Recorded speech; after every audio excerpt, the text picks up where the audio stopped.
Hi everyone, welcome back to the Atheist Viewpoint. Welcome back to part 2 of our talk about the sacred and profane in American culture. As you know, this is Dennis Horvitz on your left, the co-host with me of the Atheist Viewpoint, and our guest today is Professor Alexander Wiley. He's a professor of sociology at Bucknell University in Pennsylvania, and he wrote a book called Godless Intellectuals. It'll be out next year. He's working on another book called Tragic Play. And I just asked him a question about his students. I said, are they, of course, he teaches in Pennsylvania, are they religious or non-rural Pennsylvania? Yeah, but they'll probably come from all over the United States. They come from elsewhere, yeah, they come from elsewhere. Well, who's in your class? Are they religious or non-religious? And you said they're mostly religious. And then you and I were thinking the same thing. What kind of religious student? Because we're talking about 2007, all right? And religion is changing, belief is changing. A lot of people today don't identify with any organized religion. So you were saying about your students, they are part of that group. Yeah, that's right. They tend, I don't know what the numbers are, but I would guess it's probably 80% plus who have would express some religious perspectives. Although I get a feisty little minority of kids who come in as non-believers and as skeptics and make life difficult sometimes for the other students. But it's a pretty high percentage of kids who have some religious belief. But many of them are, when you ask them details, they'll say things like, well, my religion is sort of something that I've hodgepodged together myself. I took a little bit of this and a little bit of that and a little bit of that, and it's my own little private thing. I don't really there are no rituals associated with it. There's no collective practice, really. It's just things that I believe. And as we were saying before the show, that's consonant with, I think, what's happening with what the poll data all seem to indicate that's happening in the broader United States. It is. Lots of very high numbers when you ask people, do you believe in God, or very vague general questions. Do you have some sense of a supernatural world, da-da-da-da-da. But the numbers fall they get much smaller. They shrink when you ask them, how often do you go to church? Are you a member of a particular specific traditional religious denomination or group? So individualism in religious practice. I just want to say we love those students, that small minority who go in there and make trouble for everybody else who are atheists. And the professor says he's a skeptic. Yes, he's an atheist, but he calls himself a skeptic. But we're not criticizing them. We love those little rabble-rousers. We love them. So wherever you are, keep it up. And I try, the students, they seldom have a sense, at least early on, where I stand.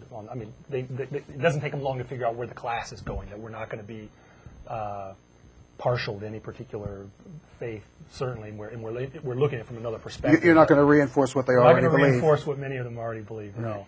But it takes them a while to figure out sort of where I am, I think, which is, as a faculty member, I really feel that's an important thing to do. I do that in various other courses, for example, where we touch on political issues. I take pride in the fact that often students can't tell sort of where I am, because we set the issues out and we talk, and I tell them with religion as well. I said, we're going to talk about this from the outside.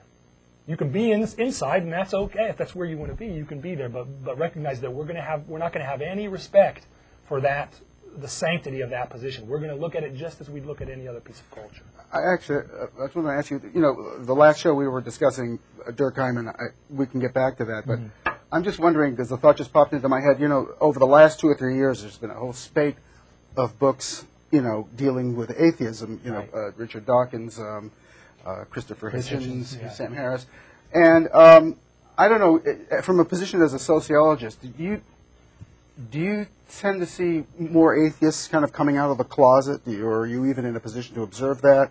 That's a good question. It has been really interesting to note that wave of stuff happening, especially, the glee that I've taken at watching Hitchens a couple of times.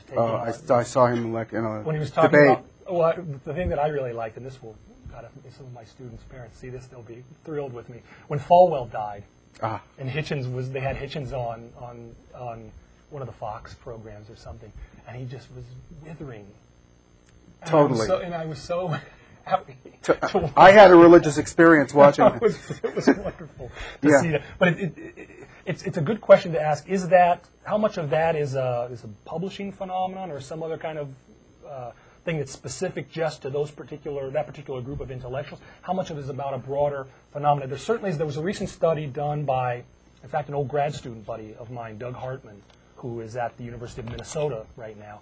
in which you guys, I think, in fact, you have talked about that study either on this show or you've written about it on the website, because I just saw something about it on there last night. The study demonstrated that the single group in America which is still most hated, Yes. despised by other Americans, and discriminated against by other Americans is people who acknowledge their atheism. Right. Yeah, but So I think that's changing. It always changes. It has changed. It a lot. always changes. And I think for the groups. Hitchens, the phenomenon of Hitchens and all that stuff is probably an indication that is the case as well. But it's interesting that you have that barrage of books and so forth coming out, and still the data seem to indicate that you have a pretty hardcore group of Americans who, the knee-jerk reaction is, they just refuse to even consider voting. Right, for these right, people. right, I tell my wife all the time, this is, as soon as, if I have any plans on running for public office at any point later on, once this is out of the bag, then forget about it, unless things change. It might be a little easier now to run as an atheist. I think, I think certainly if you look at it historically, I think that's absolutely accurate. I think demographically, I think the number of people who openly acknowledge their atheism is between 2 and 3% of the population. Right. And I'm just wondering, there certainly has to be more than that. I think it is.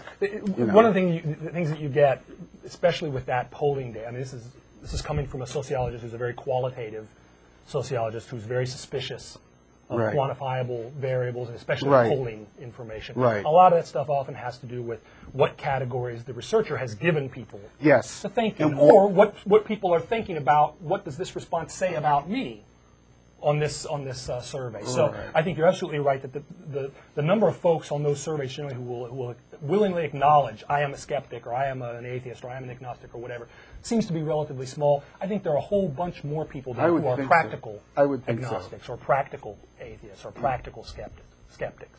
I think that's, and I see a good number of those kids at Bucknell, and often they don't have a label to put on it, or they don't have a way to sort of philosophically get their head around it until they take a class with me or with someone else who's sort of coming from that perspective, and they go, oh, that's what I think, or that's where I And they certainly have no support group at this point either, I think, or not much of a support group. Yeah. Outside of some faculty members and maybe some other folks that they might meet. I mean, this is an interesting fact about places like Bucknell is we have a huge on-campus... Turn it over. Huge on-campus religious apparatus. Yes. A Catholic priest who's the Bucknell Catholic priest, and various Protestant sects. We even have now a Muslim study group or a Muslim student group for the 5 Muslims or however many there are at Bucknell University. I don't think there are many. So there's a huge effort made often by these staff organizations and staff personnel to accommodate students' religious beliefs and so forth, to make it really clear to them that this place is safe for you, as though they needed to know that.